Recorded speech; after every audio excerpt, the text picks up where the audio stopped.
तो हम लोग नया टॉपिक स्टार्ट करने जा रहे हैं जिसका नाम है रिकॉन्स्टिट्यूशन ऑफ पार्टनरशिप फर्म। देखो उसका सिंपल मतलब क्या होता है ना, कि जो मेरा फर्म है वो डीड बनाते हैं।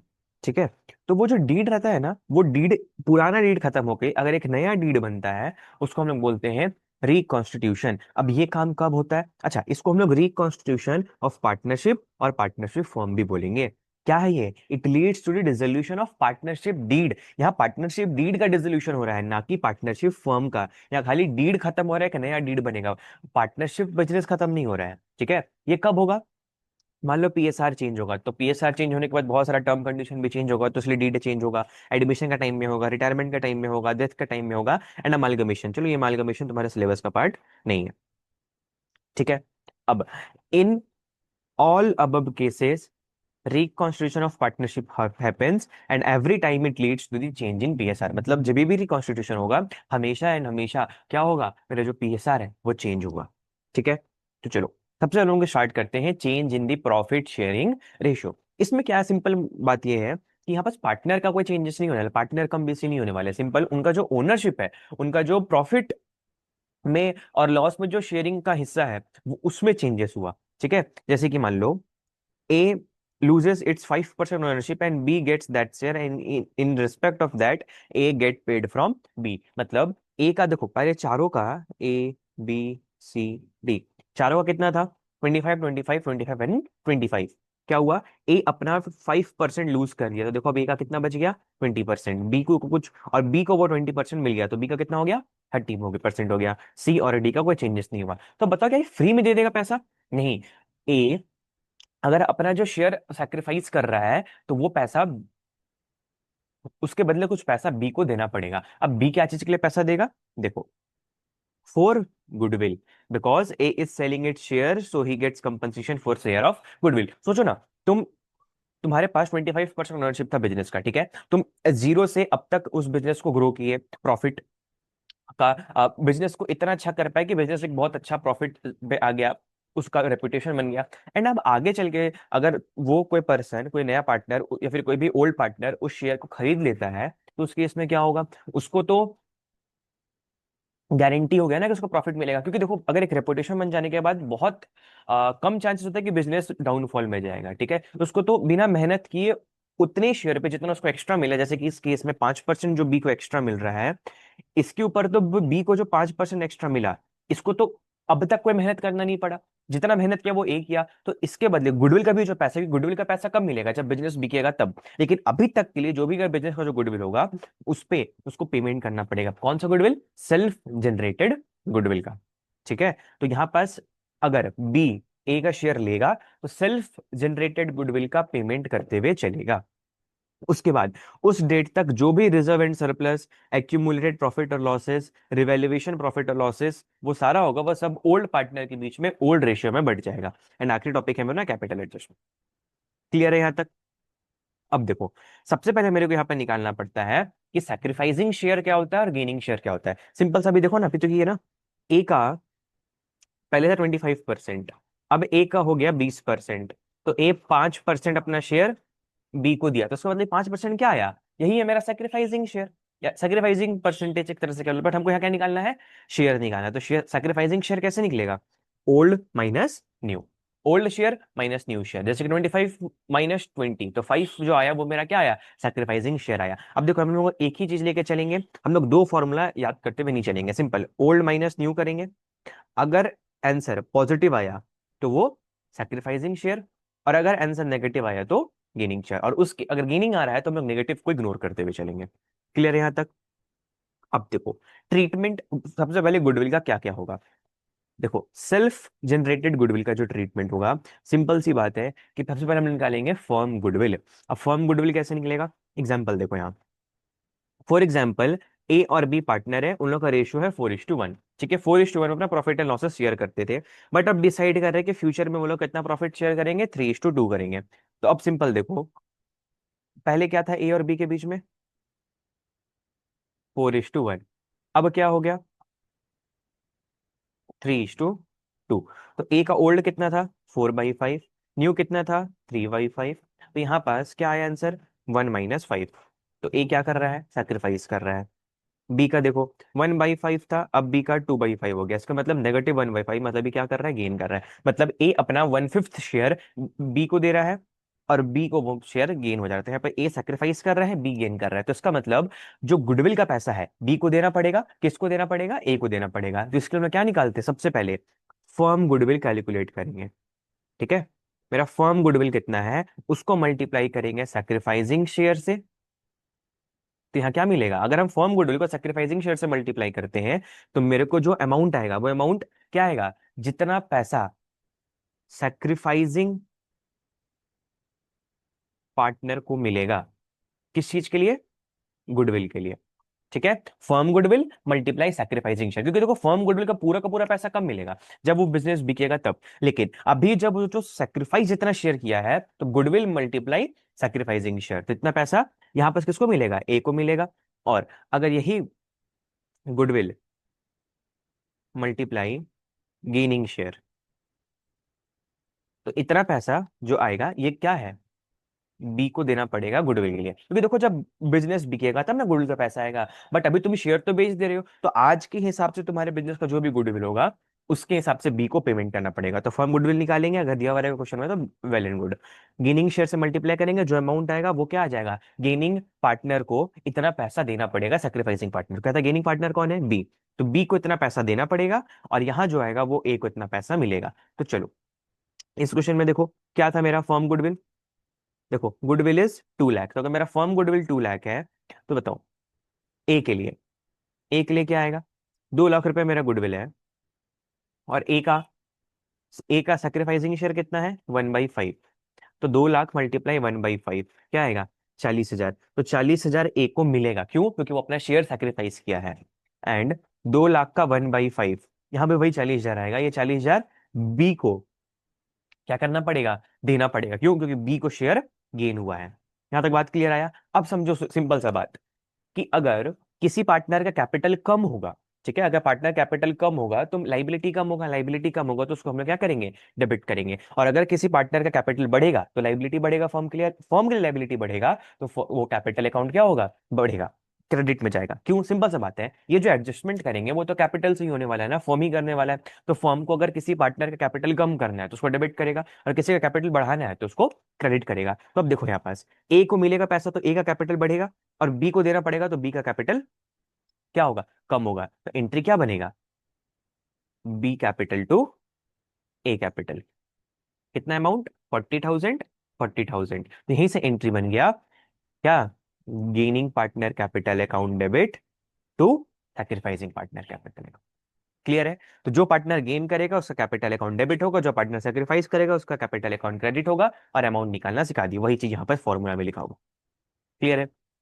अब देखो परचेज गुडविल, ये परचेज गुडविल कब होगा, मेरे बिजनेस में परचेज गुडविल कब आएगा, जब हम किसी दूसरे बिजनेस को खरीदेंगे तो मेरे को जो गुडविल के बदले हमको एक्स्ट्रा पैसा देना पड़ा होगा उसको हम बोलेंगे परचेज गुडविल। ये मेरा कहाँ दिख रहा होगा, मेरे बैलेंस शीट में दिख रहा होगा, असेट साइड में। देखो ये जो सेल्फ वाला है ना, इसका ट्रीटमेंट हर चैप्टर में अलग अलग होने वाला है, ठीक है। लेकिन ये जो परचेज गुडविल है इसका ट्रीटमेंट सेम रहेगा, चेंज इन पीएसआर में जो कर रहे हो वही एडमिशन में भी रहेगा, वही रिटायरमेंट में भी रहेगा, वही डेथ में रहने वाला है। तो परचेज गुडविल का ट्रीटमेंट अभी जो हम लोग सीखेंगे वो आगे आने वाला डेथ तक का चैप्टर के लिए सेम रहेगा। क्या है, जो ये अच्छा सिंपल सा बात है ना, कि ये जो पार्ट परचेज गुडविल है ये मेरा एमोटाइज होगा पीएनएल अकाउंट में। तो पीएनएल अकाउंट में अगर एमोटाइज होगा तो प्रॉफिट कम करेगा, प्रॉफिट कम करेगा तो अल्टीमेटली पार्टनर को नुकसान ही है। तो इसी के लिए देखो, अगर पार्टनर को नुकसान है तो कैपिटल कम होगा। हम यहाँ क्या करेंगे, जैसे ही रिकॉन्स्टिट्यूशन होगा पूरा का पूरा गुडविल साफ करेंगे तो पार्टनर को नुकसान होने वाला है। एंट्री क्या बना, पार्टनर्स कैपिटल और current account debit to goodwill. अब तुम लोग एक सवाल हो सकता है कि अभी करंट अकाउंट क्यों आ रहा है, क्योंकि अगर वो जो बिजनेस है अगर वो फिक्स्ड मेथड फॉलो कर रहा होगा तो कैपिटल और करंट बन रहा होगा, तो कैपिटल में तो ट्रांजेक्शन जाएगा नहीं, तो कहाँ जाएगा, करंट में, इसलिए वो करंट यहाँ लिखा हुआ है। तो अगर वो फिक्स्ड मेथड यूज कर रहा होगा तो पार्टनर्स करंट टू गुडविल। अच्छा ये जो नुकसान, मान लो मेरा बैलेंस शीट में, मान लो मेरा ये रहा बैलेंस शीट, मेरे बैलेंस शीट के असेट साइड में गुडविल दिख रहा है 1 लाख रुपए का, और दो पार्टनर है ए और बी, उन लोग का पीएसआर है 1:1। तो बताओ ये जो 1 लाख का गुडविल है ये तो दोनों पार्टनर के बीच में राइट ऑफ होगा। अब याद रखना ये जो राइट ऑफ होगा वो ओल्ड पार्टनर में होगा, ठीक है। राइट ऑफ किस में होगा, old partner in old ratio, ठीक है। तो बताओ यहां पास ओल्ड पार्टनर कौन है, ए और बी है। कौन सा रेशियो का ओल्ड रेशियो क्या है, 1:1 है। तो ये जो 1 लाख रुपए है वो किसके बीच में राइट ऑफ होगा, ए एंड बी के बीच में राइट ऑफ होगा। कौन से रेशियो में, 1:1 के रेशियो में होगा। तो 1 लाख को अगर तुम 1:1 बांटोगे तो 50,000 आएगा। तो इसका मतलब ये जो 1 लाख का जो मेरा असेट था जब ये एमोटाइज होता तो अभी तो पीएनएल में जाता, लेकिन इसको हम क्या कर रहे हैं, अब हटा दे रहे हैं, बैलेंस शीट से पूरा राइट ऑफ कर देना, तो कैपिटल अकाउंट कम होगा, मतलब पार्टनर को नुकसान बियर करना पड़ेगा। तो ए को कितना नुकसान बियर करना पड़ेगा, 50,000, बी को कितना करना पड़ेगा, 50,000। सिंपल सा बात है, अगर नुकसान होना होगा तो कैपिटल कम होगा, कैपिटल कम होगा तो एस कैपिटल अकाउंट, बीस कैपिटल अकाउंट। क्या करेंगे, कैपिटल कम करना है तो डेबिट करेंगे 50,000, 50,000। और सोचो ना, असेट था, असेट अगर हट रहा है तो क्रेडिट, तो टू गुडविल अकाउंट 1 लाख। ये ट्रीटमेंट एज इट इज हर एक डेथ तक का चैप्टर के लिए कॉमन रहने वाला है, change in PSR, admission, retirement, death, same. बस याद रखना कि ये जो गुडविल है, ये परचेज गुडविल जब बैलेंस शीट में दिया हुआ रहेगा तो राइट ऑफ होगा किसके बीच में, old partner in old ratio में। क्लियर है। चलो, अब नेक्स्ट है ट्रीटमेंट किस चीज का, रिजर्व का, एक्यूमुलेटेड प्रॉफिट और लॉसेस का, और फिक्टिशियस असेट का। देखो ये जो ट्रीटमेंट है, ये ट्रीटमेंट भी आगे आने वाले सभी चैप्टर के लिए कॉमन है। कहां तक के लिए, सब चैप्टर के लिए। सबसे पहले रिजर्व देखो, रिजर्व दो तरह का होता है, जनरल, स्पेशल। ये रिजर्व कहां से बनता है, जो मेरे पास सरप्लस प्रॉफिट होता है वहां से हम लोग रिजर्व बनाते हैं। ठीक है। जनरल रिजर्व क्यों बनाते हैं, फ्यूचर में कुछ अनएक्सपेक्टेड लॉसेस हो गए उसको मीटअप करने के लिए, फिर कोई ग्रोथ के लिए। ठीक है। अगर रिकॉन्स्टिट्यूशन हो रहा है तो जो जनरल रिजर्व है ये पार्टनर के बीच में बढ़ जाएगा। सोचो ना, अगर प्रॉफिट हो, जो रिजर्व है, रिजर्व क्या फर्म के लिए लाइबिलिटी है कि अगर आगे चल के कुछ भी वो रिजर्व का काम नहीं है तो पार्टनर को पे करना है, तो लाइबिलिटी है। अब क्या होगा, अगर रिकॉन्स्टिट्यूशन हो रहा है तो ये जो रिजर्व है ये पार्टनर के बीच में बढ़ जाएगा, मतलब पार्टनर को फायदा होगा। तो अगर पार्टनर को फायदा होगा तो उसका कैपिटल बढ़ेगा, और ये जो लाइबिलिटी है, लाइबिलिटी खत्म हो जाएगा तो डेबिट करेंगे। इसलिए देखो यहाँ पे जर्नल एंट्री क्या बना, लाइबिलिटी खत्म होगा तो general reserve account debit to partners capital account. अब ये भी किसके बीच में होगा, old partner in old ratio. Clear है। अच्छा, इसमें भी वही चीज, ट्रीटमेंट डेथ तक के लिए सेम रहेगा। स्पेशल रिजर्व हम लोग को दो तरह का पढ़ना है। ठीक है, एक है वर्कमैन कंपनसेशन, एक इन्वेस्टमेंट फ्लक्चुएशंस। स्पेशल रिजर्व होता क्या है, it is created for meeting the liabilities for specific reason. कोई स्पेसिफिक रीजन के लिए हम लोग को रिजर्व बना कर रखा है, उसको बोलते हैं स्पेसिफिक रिजर्व। हम लोग को दो तरह का पढ़ना है, वर्कमैन और इन्वेस्टमेंट। ठीक है, ये दोनों को आगे देखेंगे। अब नेक्स्ट क्या है, एक्यूमुलेटेड प्रॉफिट, मतलब हम साल भर में प्रॉफिट कमाए लेकिन इस प्रॉफिट को अब तक हम लोग बांटे नहीं है, मतलब जो पीएनएल अप्रोप्रिएशन में काम करते हैं ना वो अब तक हम लोग किए नहीं है। मेरे बैलेंस शीट के लाइबिलिटी साइड में ये चीज दिख रहा है। ठीक है, तो ये भी क्या होगा, अगर रिकॉन्स्टिट्यूशन हो रहा है तो पार्टनर के बीच में डिस्ट्रीब्यूट हो जाएगा इन दी ओल्ड रेशियो, मतलब old partner in old ratio. तो जैसा तुम जनरल रिजर्व का ट्रीटमेंट किए वैसे इसका यहाँ ट्रीटमेंट होगा। देखो, PNL account debit to partners capital और पार्टनर्स करेंट अकाउंट। ठीक है। अगर फिक्टिशियस असेट और एक्यूमुलेटेड लॉसेस है, मतलब अगर तुम्हारे बिजनेस में नुकसान हुआ जो कि असेट साइड में दिखेगा, और जो फिक्टिशियस असेट से भी तुम्हारा कहाँ दिखेगा, असेट साइड में दिखता है। ठीक है, तो इसको क्या करना पड़ेगा, सोचो, फिक्टिशियस असेट है, नुकसान होगा पार्टनर को, एक्यूमुलेटेड लॉसेस है, पार्टनर को नुकसान होगा। fictitious assets should be written off and accumulated losses to be borne by old partner in the old ratio in case of reconstitution। तो मतलब ऑफ कोर्स सी बात है, फिक्टिशियस असेट्स हो या एक्यूमुलेटेड लॉसेस हो, पार्टनर को नुकसान होगा तो कैपिटल अकाउंट डेबिट, और फिक्टिशियस असेट्स हटेगा, असेट हट जाएगा, और जो मेरा पीएनएल है, लॉस है, तो ये भी क्या होगा, पार्टनर के बीच में बढ़ जाएगा। सोचो ना, लॉस था, बटना चाहिए था, बांटे नहीं, तो इसलिए बट यहाँ पर राइट ऑफ पार्टनर को नुकसान होगा। यहाँ पर भी प्रॉफिट था लेकिन लेकिन दिए नहीं, तो यहाँ पर प्रॉफिट बांट दिए। क्वेश्चन में तुम्हारे को पीएनएल अकाउंट लिखा है, ठीक है, तो ये जरूर देखना है क्रेडिट लिखा है या डेबिट लिखा है। क्रेडिट मतलब प्रॉफिट, डेबिट मतलब लॉसेस। अगर क्रेडिट होगा तो वो कहाँ दिख रहा होगा, लाइबिलिटी साइड में दिख रहा होगा, तो उससे पार्टनर को फायदा होगा। अगर एसेट साइड में दिख रहा होगा तो पार्टनर को नुकसान होगा। एक बहुत सा ट्रिक था जो बताए थे कि अगर लाइबिलिटी साइड में जैसे कि तुम्हारा रिजर्व, प्रॉफिट सब दिखता, रिजर्व प्रॉफिट सब दिखता है, तो वो क्या है, पार्टनर के लिए फायदा होता है, क्योंकि फर्म के लिए लाइबिलिटी मतलब पार्टनर के लिए फायदा। ठीक है, और असेट तरफ कुछ दिख रहा है तो एट द एंड फर्म के लिए फायदा है, फर्म के लिए फायदा तो पार्टनर के लिए नुकसान हो गया। कौन कौन चीज, परचेस गुडविल हो गया, एक्यूमुलेटेड लॉसेस हो गया, फिक्टिशियस असेट्स हो गया। ठीक है, तो ये दिमाग में याद रखने के लिए एक तरह का तरीका है। ठीक है। नेक्स्ट है वर्कमैन कंपनसेशन रिजर्व। ये मेरा क्या, स्पेशल रिजर्व। ये क्यों बनाते हैं कि एम्प्लॉइज के टुवर्ड्स अगर मेरे को कोई भी लाइबिलिटीज आ जाता है तो उसके लिए हम लोग वर्कमैन कंपनसेशन रिजर्व बनाते हैं। तो इसमें देखो, इस पे तुम्हारे को ना individual question directly 4 number 5 number के लिए एग्जाम में पूछता है। ठीक है, तो इसको ध्यान से देखना। सबसे पहले, अगर मान लो कोई भी क्लेम नहीं आया, मतलब मेरे पास रिजर्व पड़ा हुआ है लेकिन कोई भी पार्टनर सॉरी कोई भी एम्प्लॉयज की तरफ से मेरे पास क्लेम नहीं आया, तो इस केस में क्या करेंगे, रिजर्व को काम ही नहीं आया तो रिजर्व पार्टनर के बीच में बढ़ जाएगा। तो workman compensation reserve account debit to partners capital और करेंट। याद रखना, रिजर्व हो, प्रॉफिट हो, यहाँ ऊपर जो था ना, रिजर्व हो, प्रॉफिट हो, या फिर फिक्टिशियस असेट्स हो, एक्यूमुलेटेड लॉसेस हो, एक्यूमुलेटेड प्रॉफिट हो, सब कुछ old partner in old ratio में ही बटेगा। ये केवल फायदा old partner in old ratio मिलेगा। ओल्ड पार्टनर ही क्यों लेते हैं? क्योंकि सोचो ना, आज रिकॉन्स्टिट्यूशन हो रहा है तो आज तक का जो भी ट्रीटमेंट, जो भी चीज हुआ है, लॉस हुआ है, प्रॉफिट हुआ है, रिजर्व हुआ है, वो केवल ओल्ड पार्टनर की तरफ से हुआ है। न्यू पार्टनर की वजह से कुछ नहीं हुआ, तो अभी आ रहा है। ठीक है, यहाँ तक। चलो नेक्स्ट क्या है, अगर क्लेम आया, लेकिन सेकंड केस क्या है कि बस क्लेम तो आया, लेकिन जो मेरा क्लेम है वो मेरे रिजर्व से कम है। जैसे कि एग्जांपल ले लो, रिजर्व मेरे पास 1 लाख का है, क्लेम 50,000 का आया, तो बताओ, क्लेम 50,000 का है, रिजर्व 1 लाख का है, तो सिंपल सा लॉजिक है ना, अगर हम रिजर्व बना के क्यों रखे वो क्लेम के लिए, तो क्या करेंगे, 50,000 का क्लेम को हम एडजस्ट कर देंगे रिजर्व से, एंड बचा हुआ 50,000 का जो रिजर्व है वो पार्टनर के बीच में बढ़ जाएगा। तो देखो, जो भी मेरा रिजर्व है वो हटेगा, लाइबिलिटी हटेगा तो डेबिट में जाएगा, क्लेम लाइबिलिटी है तो लाइबिलिटी हट जाएगा, लाइबिलिटी का क्रेडिट में गया, और जो पार्टनर को हम दिए 50,000 वो कैसे बटेगा, इक्वल रेशियो में। क्यों? पीएसआर दिया हुआ है। ठीक है। थर्ड केस, जितना क्लेम उतना रिजर्व, पार्टनर को कुछ नहीं मिलेगा, पूरा का पूरा रिजर्व कहाँ यूज हो जाएगा, क्लेम में। तो देखो, workman compensation reserve account debit to workman compensation claim. Clear है। एंड फोर्थ केस में याद करो, एक टॉपिक हम लोग पढ़े थे, रिवैल्यूएशन। रिवैल्यूएशन क्या होता है कि अगर कोई भी रिकॉन्स्टिट्यूशन ऑफ पार्टनरशिप फॉर्म करते वक्त अगर मेरे असेट्स का वैल्यू या फिर लाइबिलिटी का वैल्यू कुछ अप डाउन होता है, तो उसके लिए हम एक टेम्पररी अकाउंट बनाते हैं जिसका नाम है रिवैल्यूएशन। ठीक है, वहां रिवैल्यूएशन से क्या निकालते हैं, जो भी मेरा असेट्स का इंक्रीज एंड डिक्रीज है, लाइबिलिटी का इंक्रीज एंड डिक्रीज, उसका नेट इफेक्ट निकालते हैं, और फिर उसको पार्टनर के बीच में हम लोग, अगर फायदा है तो पार्टनर के बीच में बांट देते हैं, अगर नुकसान है तो पार्टनर से ले लेते हैं, या पार्टनर का कैपिटल कम कर देते हैं। ठीक है। अब यहाँ देखो, यहाँ पे क्या बोल रहा है कि मेरे पास जो रिजर्व है ना वो कम पड़ गया, क्लेम ज्यादा आ गया।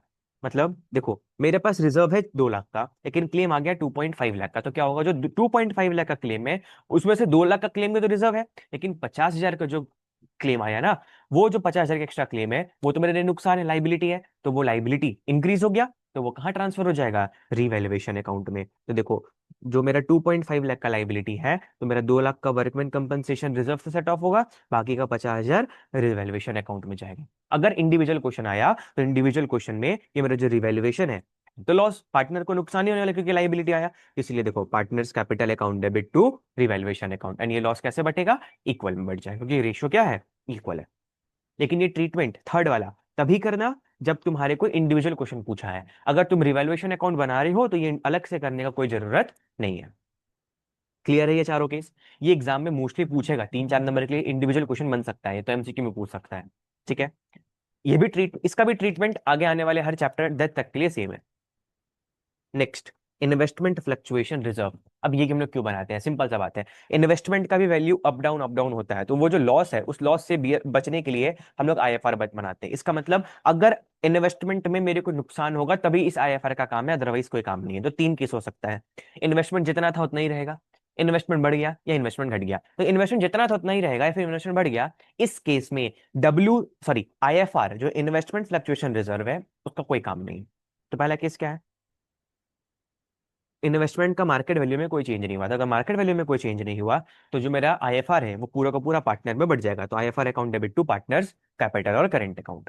ठीक है। केस टू क्या बोल रहा है, मार्केट वैल्यू बढ़ गया, 1 लाख से 2 लाख हो गया। अब बताओ, असेट बढ़ देगा, असेट बढ़ गया ना, तो वो कहाँ चला जाएगा, रीवैल्यूएशन में चला जाएगा, एंड जितना भी आईएफआर है वो सारा का सारा आईएफआर क्या हो जाएगा, पार्टनर्स में बढ़ जाएगा। तो देखो, इन्वेस्टमेंट बढ़ा, इन्वेस्टमेंट अकाउंट डेबिट, और रिवैल्यूएशन में चला गया। रिवैल्यूएशन क्या है, नॉमिनल अकाउंट है, तुम लोग पढ़े होगे। तो नॉमिनल अकाउंट में क्या होता है, लॉस है तो डेबिट कर दो, प्रॉफिट है तो क्रेडिट कर दो, तो यहाँ पे इन्वेस्टमेंट प्रॉफिट है, इसलिए रिवैल्यूएशन क्रेडिट में हो गया, आईएफआर पार्टनर में बांट दो। और अगर ये इंडिविजुअल क्वेश्चन बनता है, तब ये जो रिवैल्यूएशन प्रॉफिट है तो पार्टनर को फायदा होगा, सिर्फ revaluation account debit to partners capital और current account in old partner, between old partner in old ratio. ये काम तब, थर्ड वाला एंट्री तभी करना जब इंडिविजुअल क्वेश्चन पूछेगा। ठीक है।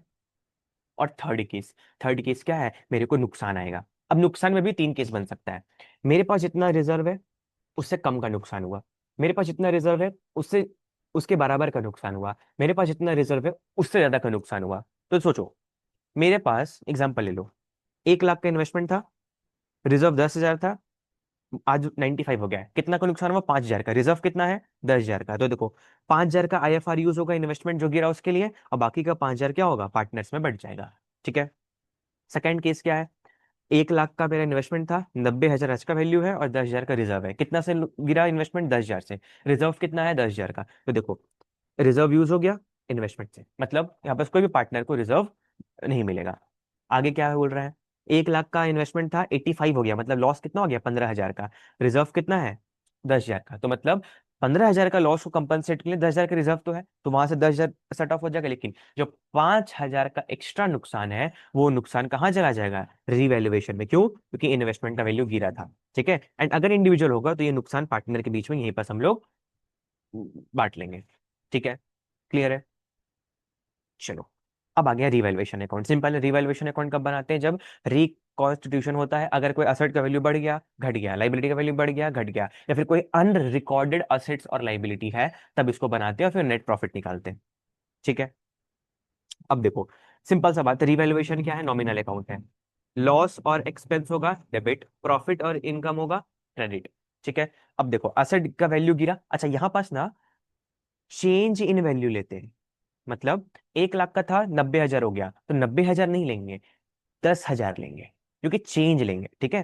तो डिक्रीज इन एसेट, जितना सा एसेट गिरा मेरे को नुकसान है तो डेबिट में लिखो, लाइबिलिटी बढ़ा मेरे लिए नुकसान है, डेबिट में लिखो। अनरिकॉर्डेड लाइबिलिटी, अब तक रिकॉर्डेड नहीं था, अब हो गया तो डेबिट में लिख दो।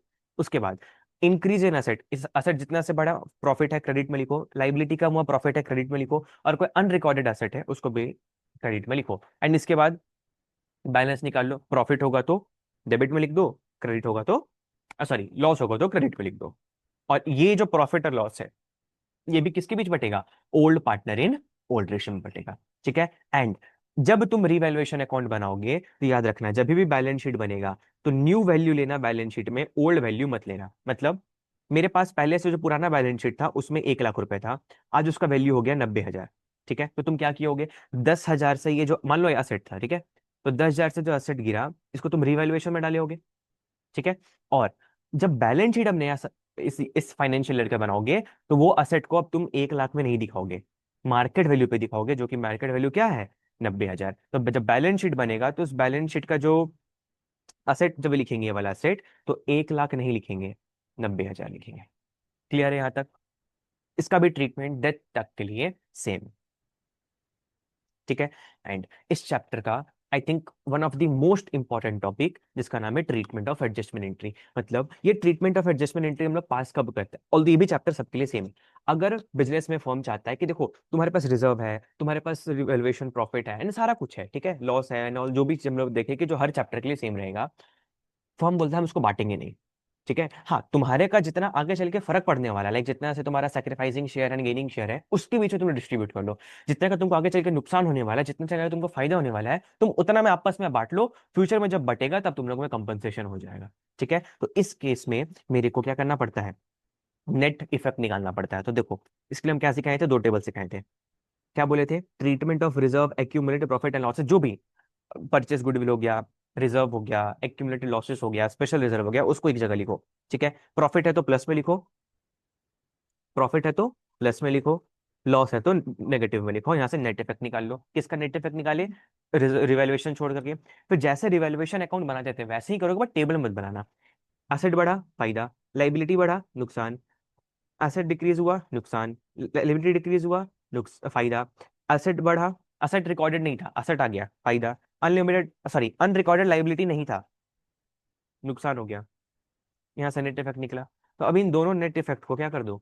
ऐड कर दो, तो तुम्हारे को नेट प्रॉफिट या नेट लॉस मिल जाएगा। अब अगर प्रॉफिट है, सोचो ना, अगर प्रॉफिट है तो इस केस में क्या होगा? जो पार्टनर अपना शेयर सैक्रिफाइस किया है उसको, उस नेट इफेक्ट का सैक्रिफाइसिंग, सिंपल, रुको रुको इसको कॉम्प्लिकेटेड नहीं करते हैं। सबसे पहले net effect from number one आया होगा। नंबर वन कौन सा? ये वाला, इसको बोले नंबर वन, इसको बोले नंबर टू। ठीक है। तो नंबर वन का नेट इफेक्ट, नंबर टू का नेट इफेक्ट से टोटल नेट इफेक्ट निकाल लो। फिर क्या देखोगे? प्रॉफिट है कि लॉस है। ठीक। अब अगर प्रॉफिट है तो वो कैसे बटेगा? गेनिंग पार्टनर एंट्री बता रहे, ठीक है, gaining partner to sacrificing partner, ठीक है। और अगर लॉस है तो sacrificing partner to gaining part.